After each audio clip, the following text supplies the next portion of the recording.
Doctor خلیل الدین شجاع الدین صاحب نے Canada سے سوال کیا ہے کہ لاک ڈاؤن میں فرصت کے لمحات ہم کیسے گزاریں اور لاک ڈاؤن کے بعد ہماری ذمہ داریاں کیا ہوں گی، تو آپ سے جواب چاہتے ہیں۔ شجاع الدین صاحب خلیل الدین صاحب، پہلے تو آپ کی خدمت میں سلام عرض ہے، دعاؤں کی درخواست بھی ہے۔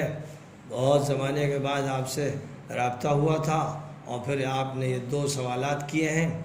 ان سوالات کے جواب کے لیے یہ عرض ہے کہ جہاں تک تعلق ہے لاک ڈاؤن کے دوران وقت کا استعمال کیسے کیا جائے، تو یہ عرض کروں گا کہ اللہ تعالیٰ نے جو نظام اپنے دین کا رکھا ہے، اس نظام میں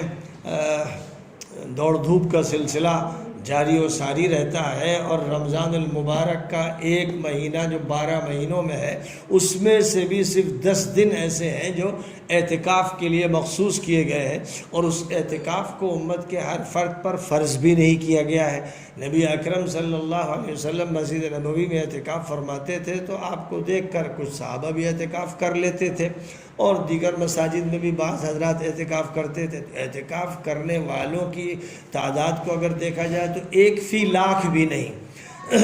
لیکن بہرحال اعتکاف کا ایک عمل اس لیے ہوتا ہے کہ پوری یکسوئی کے ساتھ اللہ کی عبادت بھی ہو، قرآن کی تلاوت بھی ہو، ذکر و اذکار بھی ہو، اور جو بھی بہتر کام ہو مسجد میں رہتے ہوئے کیا جا سکتا ہو۔ تو لاک ڈاؤن کا جو مسئلہ اس وقت عالمی مسئلہ بن گیا ہے، یہ اللہ کی طرف سے جبری اعتکاف کا انتظام ہوا ہے، اور یہ اعتکاف ایسا ہے جو مہینوں پر پھیلا ہوا ہے، ابھی آگے بھی نہیں معلوم کہ کتنا چلے گا۔ تو اللہ کی طرف سے یہ اعتکاف مسلط کیا گیا کہ اپنے اختیار سے تو رمضان کے 10 دن کا اعتکاف تم سب تو کرتے نہیں ہو، اس لیے تمام کاموں سے تم کو کاٹ کر یکسو کر دینا ہے۔ اور قرآن پاک میں جس کو مسلماً حنیفاً کہا گیا ہے، وہ مسلمان ہوتا ہے کہ جو ہر طرف سے کٹ کر اللہ کے لیے یکسو ہو جائے۔ تو یہ ایک یکسوئی کا موقع ملا ہے، جو زندگی کی ہمہ ہمی ہے، شور ہے، ایک ہنگامہ ہے، اور ریس اور مقابلہ ہے۔ ایک ریس اس کی ہے کہ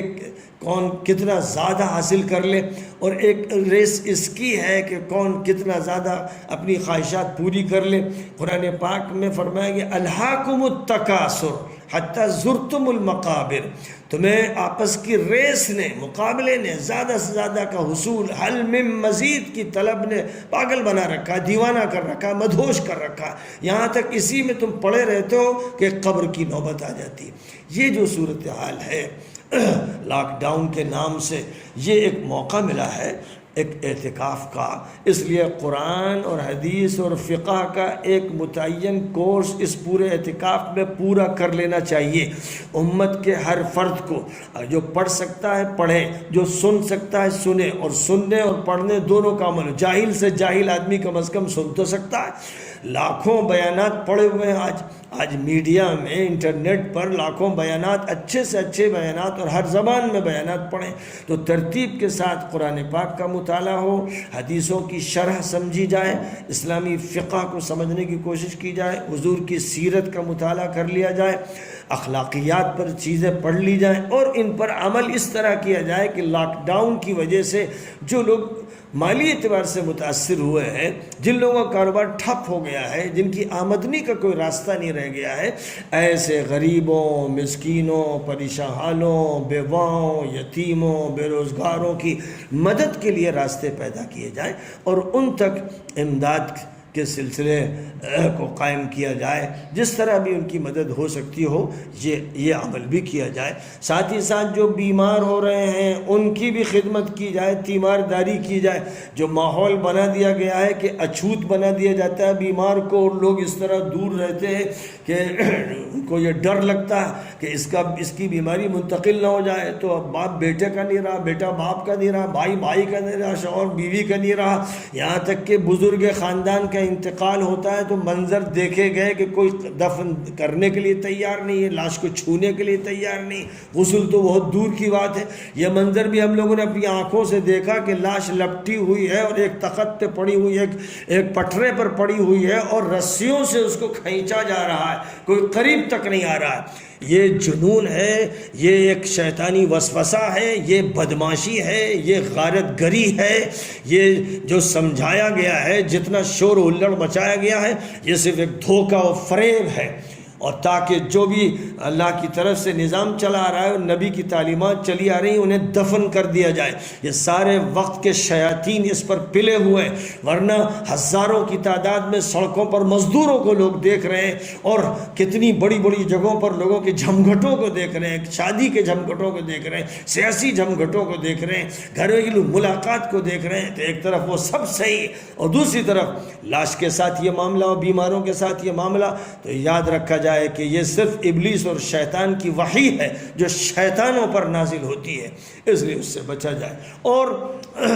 احتیاط جو کی جاتی ہے، کسی کو خدمت کرنا ہے تو وہ ڈاکٹر کا لباس پہن لے، وہ نرس کا لباس پہن لے، اس لباس کے ساتھ قریب ہو کر ہاتھ جسم میں لگا کر خدمت کرے جیسے ڈاکٹرز کر رہے ہیں۔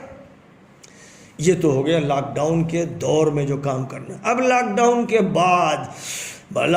کے بعد جو کام چھوٹے تھے، جو کام ملازمت کا چھٹا، جو کام دعوت کا چھٹا، جو کام تعلیم کا چھٹا، جو کام کاروبار کا چھٹا، جتنے کام چھوٹے ہیں تو اب وقت کو سمیٹ کر 2 مہینے 3 مہینے کا کام 1 ہفتے میں کرنا ہے، 2 ہفتے میں کرنا ہے۔ ظاہر ہے کہ اس وقت ایک دوڑ ہوگی، اور یہ کوشش ہوگی کہ جیسے کسی کی نمازیں قضا ہو جائیں تو اپنی وہ نمازیں قضا کی پڑھتا ہے اور ادا بھی پڑھتا رہتا ہے، حج قضا ہو جائے تو کرتا ہے۔ ایسے ہی ہمارے لازمی واجبی کام جو ہیں، جو ہمارے فرائض رہے ہیں، جو ہماری ذمہ داریاں ہیں، جو ہماری ڈیوٹیاں ہیں، جو چھٹ گئی ہیں مجبور ہیں، ان کو اب ہم جلد از جلد ادا کریں گے۔ لہذا جو مدرسے بند ہیں، اسکول بند ہیں، ہم ان کے کورس کو کم سے کم وقت میں پورا کریں گے تاکہ طلبہ کا حرج نہ ہو، مدرسے کا نقصان نہ ہو، تعلیم کا نقصان نہ ہو۔ اسی طرح خدمت کے جتنے بھی ادارے ہیں وہ سب بھی کوشش کریں گے کہ خدمت کا کوئی پہلو باقی نہ رہ جائے۔ پھر جو لوگ اس کورونا سے متاثر ہو کر فقیر ہو گئے، کنگال ہو گئے،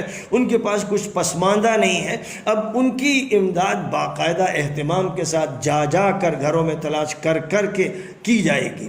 اس طرح کے جتنے کام چھوٹ گئے وہ کام جلد از جلد تھوڑے سے وقت میں لاک ڈاؤن کے ختم ہونے کے بعد کرنے کی مہم چھیڑنی چاہیے۔ ایسا نہ ہو کہ گھر میں بیٹھنے کی عادت پڑ گئی تو احدی بن گئے، بیکار اور معطل اور مفلوج بن گئے، اب اسی عادت کو لے کر چلنے لگے کہ اب جتنا زیادہ آرام کرتے تھے تو اب زیادہ آرام کر رہے ہیں، اور الگ کٹے پڑے رہتے تھے، موبائل دیکھتے رہتے تھے، اب یہی کرتے رہیں گے۔ عادت پڑ گئی شراب کی یا تمباکو کی، جس کی عادت خراب ہو جاتی ہے تو وہ عادت چھٹتی نہیں آسانی سے، تو بہت سے لوگ اپنے تبتل اور تعطل اور بیکاری اور کاہلی کی عادت